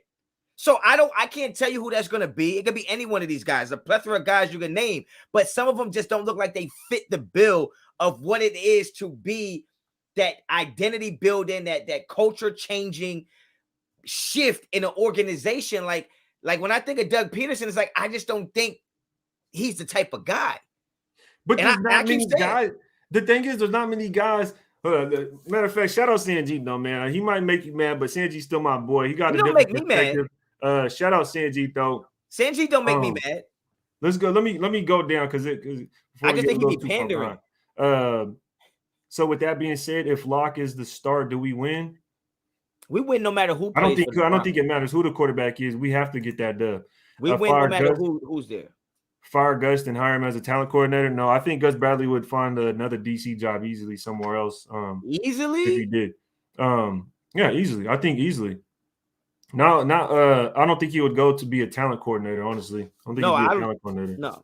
He wouldn't. I feel like that's too far down just to, especially if you're already a coach. I don't know how many times we watch the Raiders play and it's like 3rd and 9 and we're like, what the fuck is that defense? Yeah. You're playing a fucking 3-8. Like, what the fuck is that? He said a 3-8. Like, what? Boy, with one of them spying. Like, shit is weird. I'm like, now you don't want to pressure the quarterback on 3rd and 8? Make him get that shit out quick. Yeah. You can't throw it 20 yards if you pressure him. Boy had it. Yeah, and I feel like that's kind of what was going on in the red zone on that last play. We didn't do anything. Everybody just dropped back and dude was just sitting back there, looked around. How the fuck do you get a defensive holding on the guy who catches the touchdown? Wide open though, bro. That's what I'm saying. If you gonna hold the motherfucker, hold him. Might as well tackle him. He says, to be honest, all the Gus guys are the ones balling. Who's balling? Who would you consider balling right now? Who balled out today? I would say the number one person that balled out today isn't a Gus guy, in my opinion. Exactly. Yeah. That's my point. It's funny. I don't even gotta say his name. So Jared Hopfinger, rank what team needs at D tackle, wide receiver, who is elite and who's a elite linebacker and offensive tackle on the right side. He must be drunk. Rank what the team needs at D tackle, wide receiver, who is elite at linebacker, and y'all gotta put periods, commas, something just to help a brother out. All right, this is the thing. This is the thing for me. DT and wide receiver. It depends if you're talking about draft or free agency. Because I think I would rather bring in a solidified wide receiver in free agency Yep. And then I would attack DT and right tackle in the draft, in my opinion. Yep. See, so I disagree with that right tackle. I'm not getting any damn offensive lineman in the draft. No. Listen, hear me out, Joe. Hear me out. Nothing before the second or third round. Nothing before the third round. Yeah, for sure. Like, you know what I'm saying? Agree. Like, go get you a third, fourth round. You can get a quality offensive lineman. That's what I'm saying. Someone at least as good as Brandon Parker. Or We're not reaching. No reaches. Yeah, no reaches. You can get Alex Leatherwood in the third, fourth round. All right. Yeah. Oh God. Shit. He's fucking awful. LMN Pro says Rex Ryan for defense. Real talk, bro. Why not? He made the Jets good, y'all. Tell me why not. LMN Pro, this boy. I'll let you comment on Rex Ryan one, because me personally, I don't really know too much about Rex Ryan. Man. I fuck with Rex Ryan because Rex Ryan ran a defense similar to I ran. And even when I was preparing defenses, I would watch a lot of Rex Ryan tape. I learned how to run the Bear defense from Rex Ryan and his brother. Like, the motherfuckers literally was showing how to run the Bear defense. And I learned a lot from those motherfuckers. And I like the attitude that Rex Ryan has. Oh, yeah. Rex Ryan has that attitude of, like, if you walk past me and bump me, I have to stop and turn. Yeah. Like Gus Bradley got the attitude, you bump him, he just gonna keep walking. I'm like, fuck it. Like, you know what I'm saying? I want somebody who's like, I'm looking for a problem. I came here for a fucking problem. Yeah. And that's who I want to run my defense, where the head coach gotta be like, hey, calm down. Calm down. All right. Because we know you want to go out there and hurt somebody. I want that. I agree. I wouldn't mind Rex. I like Rex. No, I agree, man. Rex Ryan does have that attitude. He has that energy. I could just see him. I could just see him and his brother in that white hair. They be out there tweaking, boy. Yeah, I like Rex. Coach DC, well respected in the league. Easier to find a great OC to call plays than a great defensive mind to call the defense. For me personally, I do like the Coach DC Eberflus. You know what I mean? The dude, I've been looking up. I looked up a little research. You know, he's denied head coaching jobs before. He did it last year. He stayed with the Colts to come back to be a DC. Some good points that I picked up was really, like I said earlier, you don't have a lot of standout guys on that defense, and they're still playing pretty well. You know what I mean? So that was a huge thing for me that I noticed. And, you know, imagine if you did put a premier edge rusher on the Colts, and you know what I mean? And you had a shutdown corner or something like that, or you had one of them high-flying safeties. So I do kind of like that Coach DC right now, especially looking at the head coach job. But there's other coaches out there. It's going to be interesting to see who we bring in. But you know what I mean? I like him. You know what I mean? I think he might be a solid head coach to pick up. But with that being said, man, who's your number one? Who's your number one head coach candidate right now? Because earlier you were saying, you know, I want to get to editors because it's like you got to think about it, man.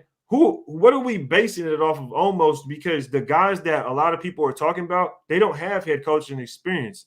When you talk about Kellen Moore, you talk about the OC from the Bills, you talk about this dude Eberflus for the Colts DC, Byron Leftwich. So who are you looking at? Because, you know, of course we would like Mike Tomlin. Me personally, I don't see that happening. Pittsburgh is not getting rid of Mike Tomlin. I don't think it. I think too many people. And look, let me just start. But I don't know, because I don't know who's actually available. Yeah. And I'm not saying these guys wouldn't be good coaches. When I say something I want, I'm just saying I'm gonna give the type of guy that I feel like would make the difference in the locker room and with the players, right? So I'm already, to me, I think everybody's naming guys that are X's and O's guys. I don't necessarily need my head coach to be the X's and O's guys. Yeah.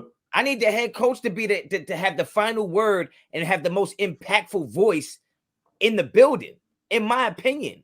Like, I don't need to know everything, bro. I need to know how to communicate with players. I need to know how to facilitate or delegate my power, delegate responsibility to the offensive coordinator, defensive coordinators, to the scouts, to the trainers, to everybody. But when I say my final word, y'all know that you're gonna run through a wall for it. And I just think that it doesn't have to be X and O's based. I keep giving the example, somebody like Deion fucking Sanders.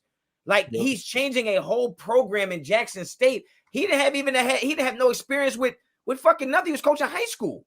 Yep. So it's not like he was a great mind and a great this and no, he was a great personality. He knew the game and he knew how to talk.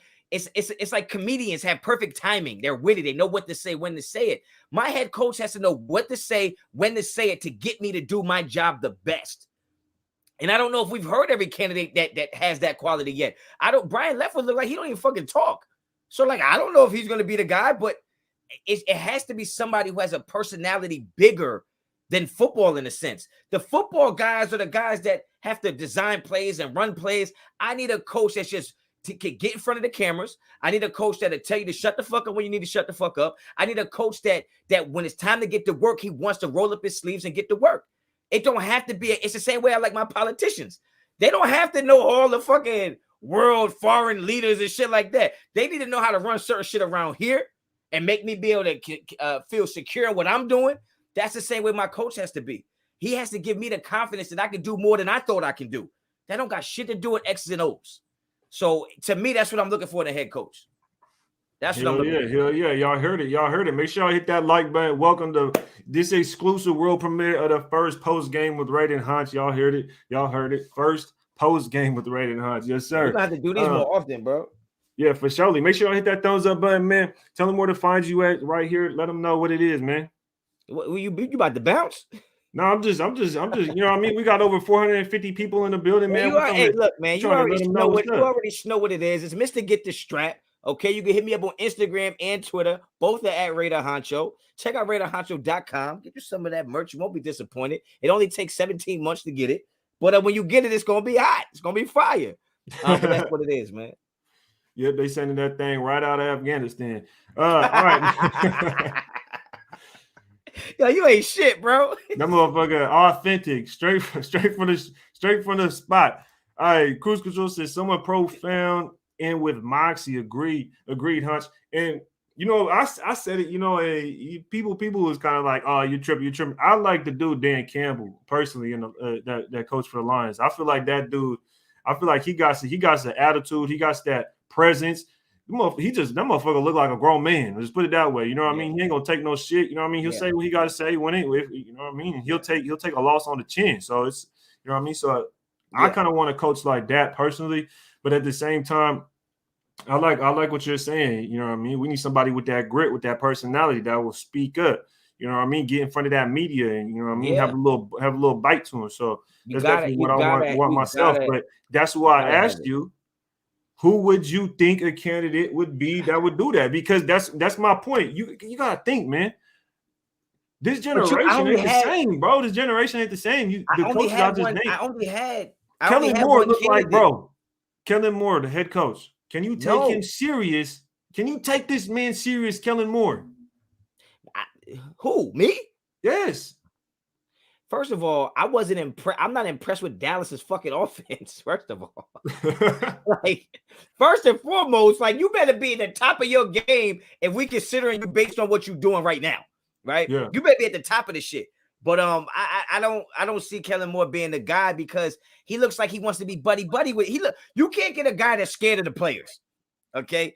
Now, you know, goddamn well Nate Hobbs will choke the shit out Kellen Moore, and he's terrified of that, okay? No, 100%. I feel like Richie Incognito would, you know what I mean, would be the coach. If Kellen Moore was the head coach, Richie Incognito is the head coach at that point. That's what I'm saying. You know I need somebody.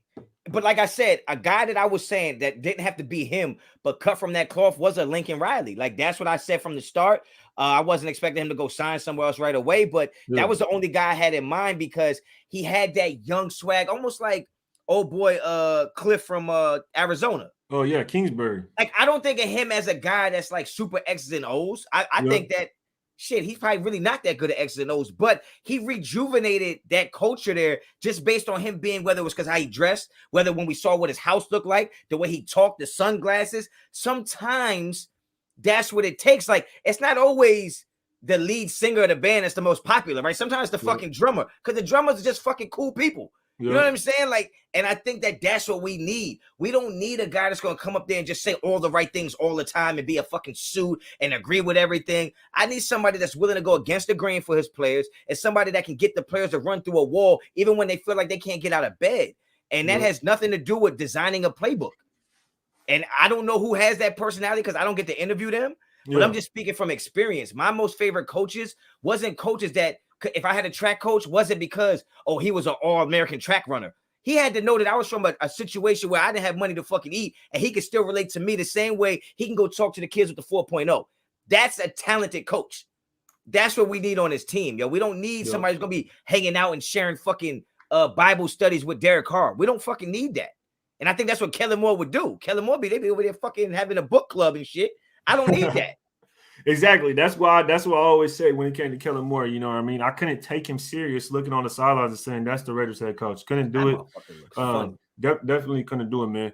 I'm still, you still ain't saying anybody who you would choose. And I know you're saying, I can't choose the personality. I'm interviewing it. And my point is that you kind of proved my point is you could look at Kellen Moore and say, no, most definitely he doesn't have what I'm looking for, right?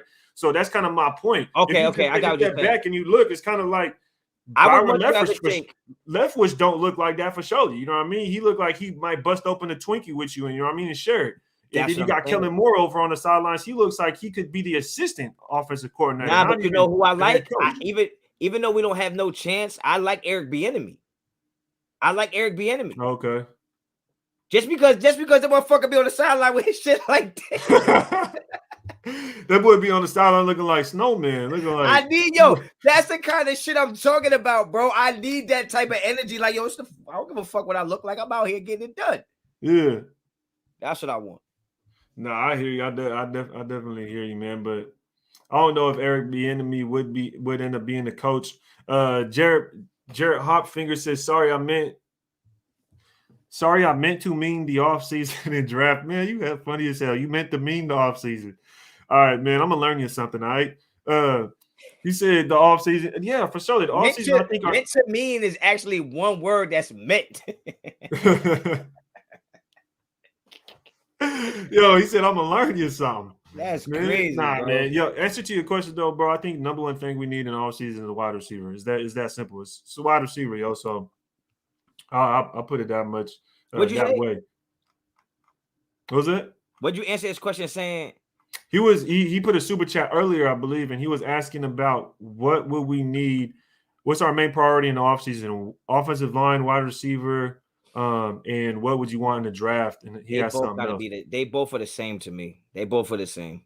Yeah. No, for me personally, I think wide receiver because it has to be for you because you felt like our wide receiver core was weak even when we had Ruggs. Yeah. You know what I'm saying? So I agree that I can't knock you for saying that. To me, though, the better the offensive line is, the less pressure is on receivers to have to get open faster, which would take away the super explosive guys, right? So I think whoever the quarterback is having more time takes the pressure away from, because last year when you think about it, Derek Carr had a lot more time to throw, which meant Nelson Aguilar didn't have to be a superstar. Mm-hmm. Right? Henry Ruggs didn't have to be a superstar. Brian Edwards didn't have to be a superstar. The minute the offensive line diminishes and digresses, you start to see, those receivers are really not that good. Well, because now there's more pressure on them to get open and get wide open that Derek Carr doesn't have the time to wait for them to do that. So I just think it's 1A and 1B for me. I couldn't be mad either way. They go hand in hand. And I look at it from the other perspective. I feel like Carr's able to maneuver and do things and make certain throws.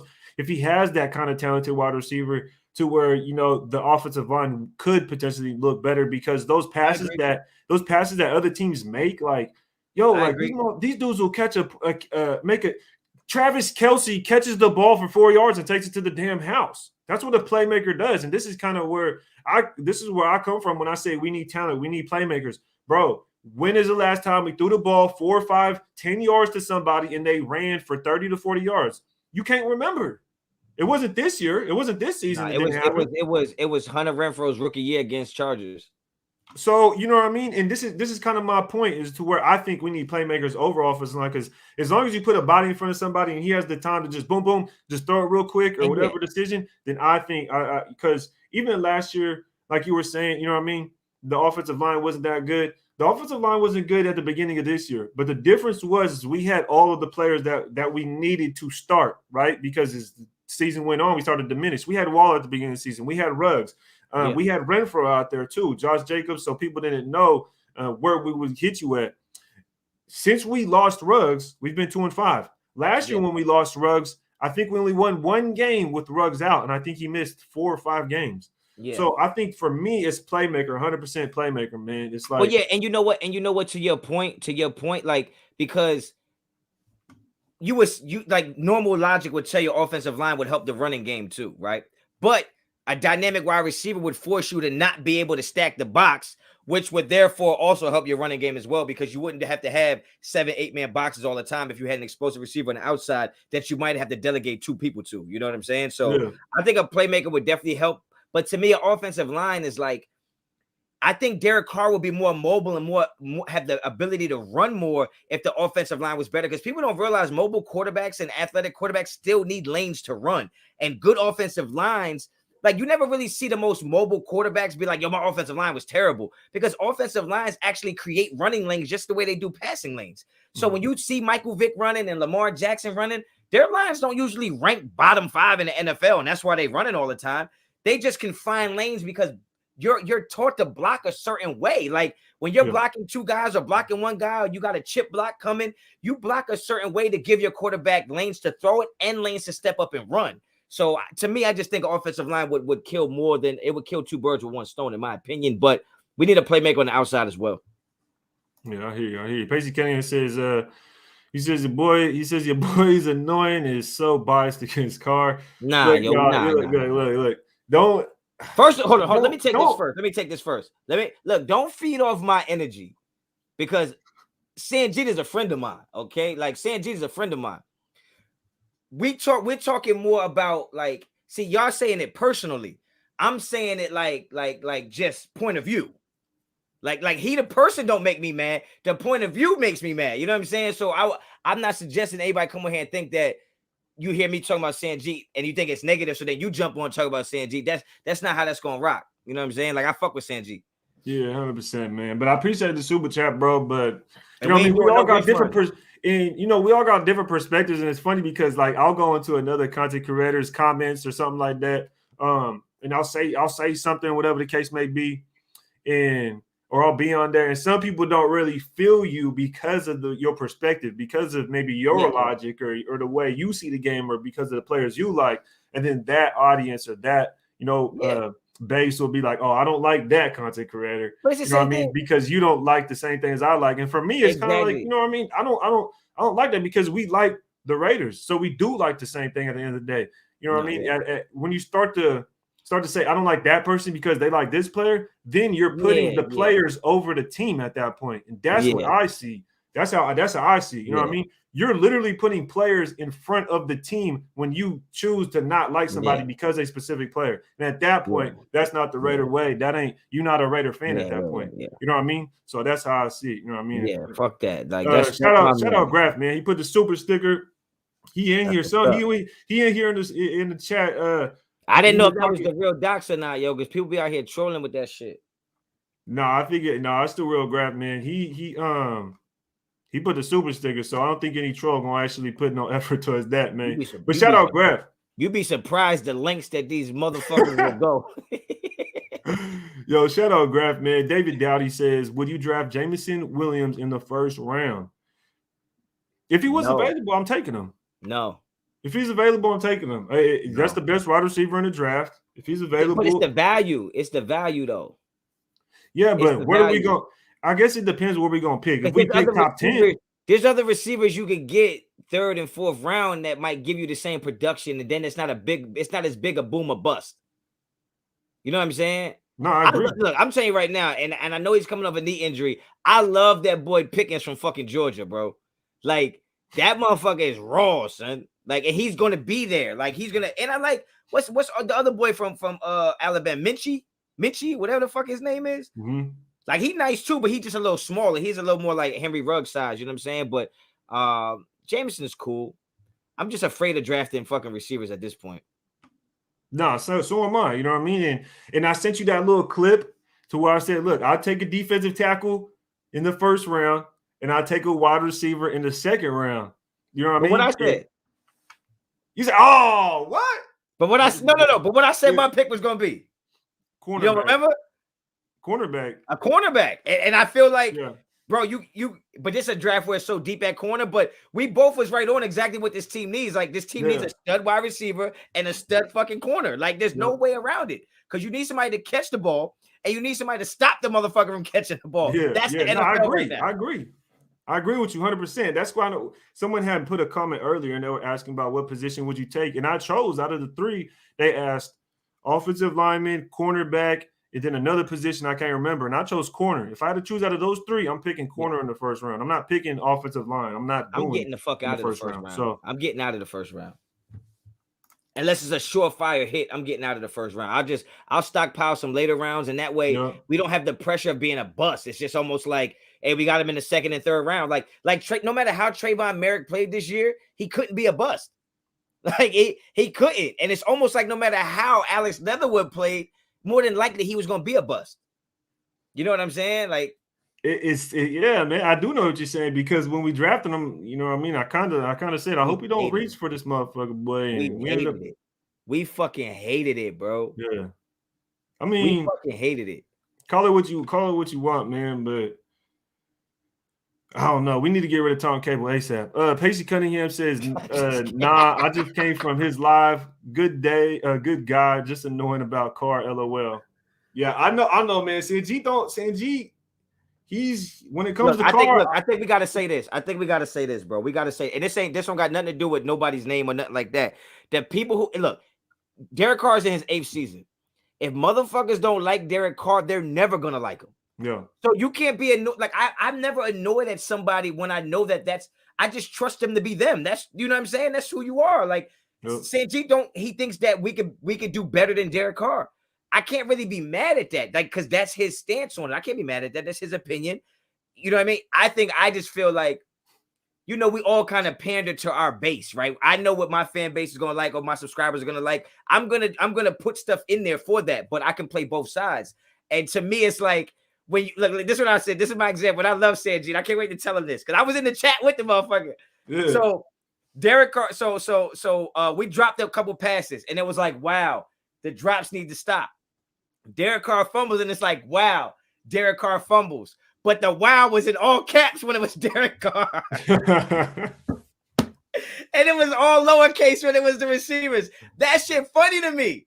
So it's like, I don't be mad at him. I just feel like I support Derek Carr so much that when I see it, I'm like, oh, this motherfucker talking to me. Like, you know what I'm saying? Yeah. That shit was funny, bro.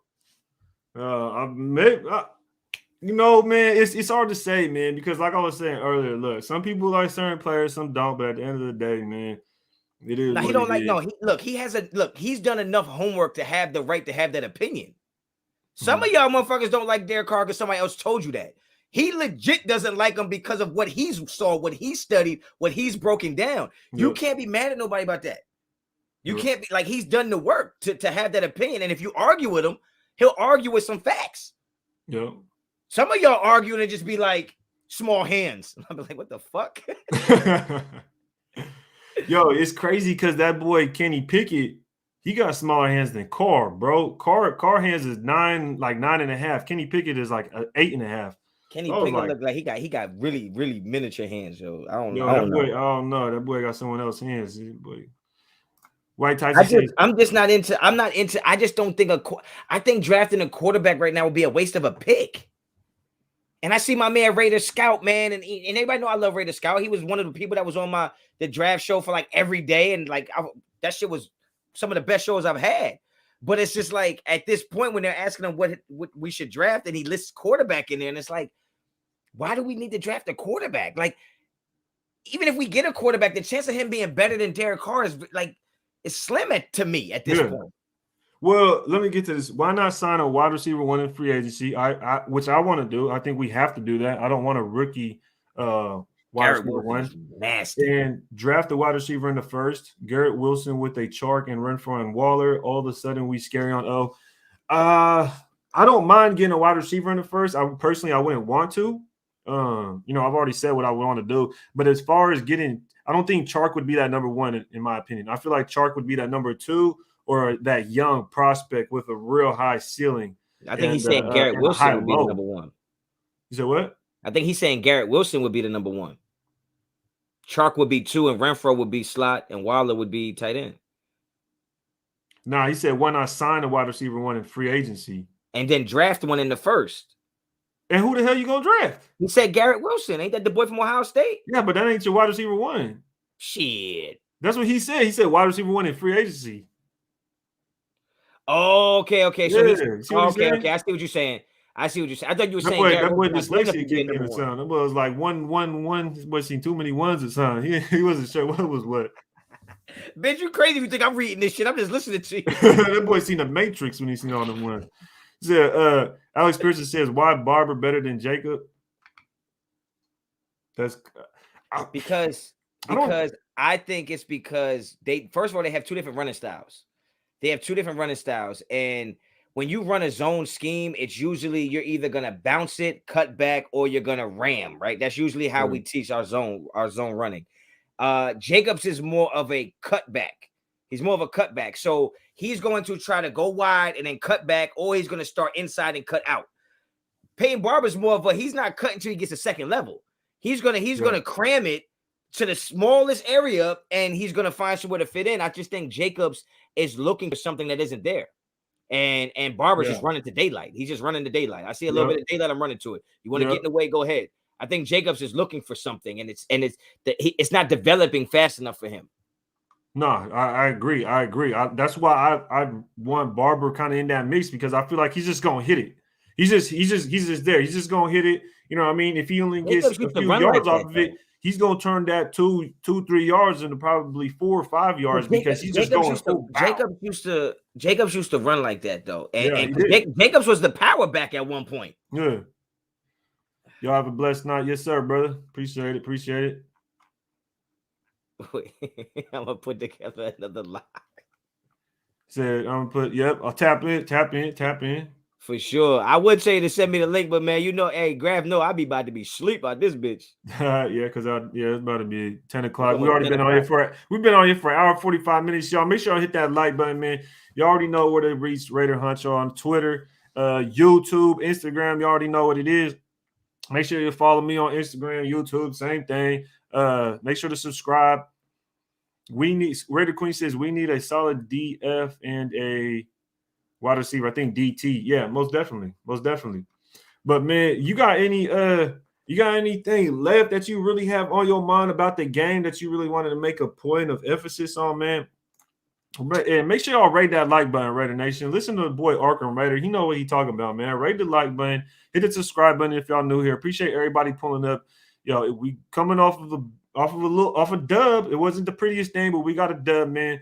Last thoughts. Let's get them out there. I mean, for me, I was disappointed in the defense. I ain't gonna lie, man. I'm not gonna lie. I was disappointed in the defense because I thought this was an opportunity for us to, I'm not gonna say pitch a shutout, but like if they were gonna score, I didn't think it would be like that, like really long drives and stuff like that. And I know the offense didn't put up a lot of points, but I did feel like for the most part, the offense stayed on the field a long time and put together long drives for the most part. And I thought that everybody was blaming the offense of why the defense is always so tired. And when you talk about that possession before halftime, how they just walked up and down the field with like 50 seconds left, bro, and should have got a field goal, man. They should have got a field goal out of it. They didn't, so we were lucky to have that. And then you see that second half where, Chubb started getting going. And it wasn't like they were running 6 plays. And at what point does Gus Bradley say? Like, at what point does Gus Bradley just say, look, every time Chubb is in the game and he's standing straight up like that, he's getting a fucking handoff. Usually when a running back is 7 yards deep, it's a handoff. When he's 5 yards deep, it's play action. Like, it's just certain things I don't understand why Gus Bradley's not picking up on and just scheming better. And I will say, to be fair, without having Hobbs, without having Mullen, without having Perriman, I'm sure it does look a little different, but you going against a third-string quarterback, my boy. Could you imagine the Raiders playing with a third-string quarterback? What that shit would look like? Like they don't got fucking Landry. If we had Mullins out there, huh? If we had Nick Mullins, oh my god, could you fucking imagine? Oh my god. I don't know, man. I just felt like this was a chance for Gus Bradley to kind of and I know the points per game will go down because they only scored at 13, 14 points, so that'll look good. But at the end of the day, man, if this defense doesn't get better, how do we beat the Colts? How do we beat the Chargers? Like, how do you expect to go to everybody like go to the playoffs?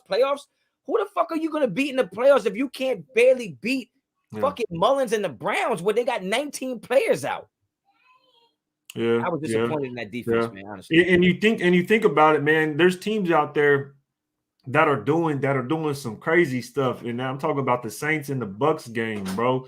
How you got a team shutting out Tom Brady with Taysom Hill. So a lot of people's logic based off what they say would basically Taysom Hill. You'd want Taysom Hill more than Tom Brady because he won. He put up more points.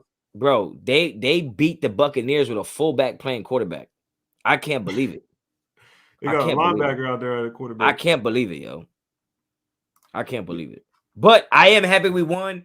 I wish that you know what, and you know what's so crazy is I think it benefited us for Carr to throw the interception when he did, because had we went down there and scored, the defense would have been back on the field. That's such a shame, bro. Bro, I agree. That's the thing. I agree with you because I was thinking about it like, damn, that was a blessing in disguise. But I wasn't gonna say it out loud. Like, nah, everybody gonna be like, you can't. You know what I mean? You over here making excuses for Carr. Or you over here making up a fallacy. But in my mind, I was really thinking like, yo, that was damn near a blessing in disguise because boom, you give them that ball back, you get that 3 and out. Now we can run a timeout and have the ball last. Because like I said at the beginning of the stream, I didn't trust our defense. I didn't trust our defense to win the game for us, to stop them from scoring. And that's what's the worst about it. And that's why I agree with everything you're saying about the defense. The number one thing I have a problem with is it's when they have to score a touchdown. We cannot stop them. Yeah. It's one thing if the offense goes and kicks a field goal, okay, then it's kind of hard because they could be, you know what I mean, they could kick a 55-yard field goal and win, okay, you know what I mean, you give us some yards. But when they have to score a touchdown, not only that, against the Dolphins and the fucking Cowboys, we let them score a touchdown and a 2-point conversion to go into overtime. How do you, bro, touchdowns? We're letting Nick Mullins score touchdowns to tie the game with 2 minutes left. So this is why I'm like, that's why I have to agree with you. That's why I have to back off from the Gus Bradley, you know what I mean, from that Gus Bradley train. And I have to admit when a man, you know what I mean, puts it in front of you like that and says, look, the shit ain't right. You got to agree. So I don't like that. You know what I mean? I do not like that. 3 games in overtime that we were leading. We're leading by a touchdown, at least by 3 games. And then, you know what I mean? You go into overtime. Today, we're winning. You know what I mean? You're doing it the whole damn game. Do it one more fucking drive. You get the ball back and you just take knees. And it's just crazy as you'll say, and everybody that dislikes Carr will say, well, he does it at the beginning of the season, he does do it in the second half, or he's good from the 20 to the 20, but then he's not good here. And it's like, okay, fine. Well, our defense is only good in the first 2 quarters, and then they suck. So why is it okay for that to be the case, but not the other way around? Like, a defense's job is to not just stop the other team, but it's to actually get the ball back with some field position. And it's just like, I just don't see our defense doing that. They do have flashes, and that's because they do have great talent. I think the Raiders have good players on defense. I mean, when you talk about Max on one side and then Ngakoue on the other side, bro, that's a fucking problem. But the fact that quarterbacks aren't running for their life every single fucking play is also a problem. Like, it's a problem. So it is, man. But look, defense is good. Anthony. Oh, you know what? This is your chat. I ain't gonna get it. Look, we've been on here almost 2 hours now. We had a good amount of people here, man. Appreciate everybody that pulled us, supported to the world exclusive, world premiere. You know what I mean? World premiere of Raid and Honcho post-game show, baby. Yeah. You was here. You seen it here first. So appreciate everybody pulling up. Appreciate Honcho able to make it pop out for this post-game. Next week, the following week, we're gonna figure something out too, man. I'm sure we'll tap in. We'll do some collab again, man. But any last words, man? Say shout out to everybody. If you want to give everybody a shout out, tell them where to find you. Tell them where to find you. I ain't shouting out shit. So where you could find your merch from Afghanistan. Send it out, man. Yo, wait. I'm gonna fuck you up, bro. We gonna meet up one day. I'm gonna fuck you up. You gotta have one of them sweaters for me too. You already know what it is, man. Yo, you was the first one to cop to get the strap shirt. You was my first sale. I still got that shit fire. Yeah, but you already know what it is, man. Shout out to everybody in the chat, everybody that pulled up, everybody that super chat, man. Support Raid's channel, support whatever he's doing because he's doing this shit on a high level, man. And shout out to every other Raider content creator, man. Go support them as well. If they got memberships, join them, sub to the channel, man. Like the videos, man. Obviously, if you're making content for the Raiders and you taking time out to do anything for the Raiders, I support you. So check out RaiderHoncho.com. Hit me up on Instagram and Twitter, both at Raider Honcho, man. You already know the vibes, man. Be safe out there. Yeah. You heard it. I appreciate everybody pulling up, man. It was a good show. We got a dub. And that's all we needed right now. Until next time, man. Appreciate everybody pulling up. Ready to take.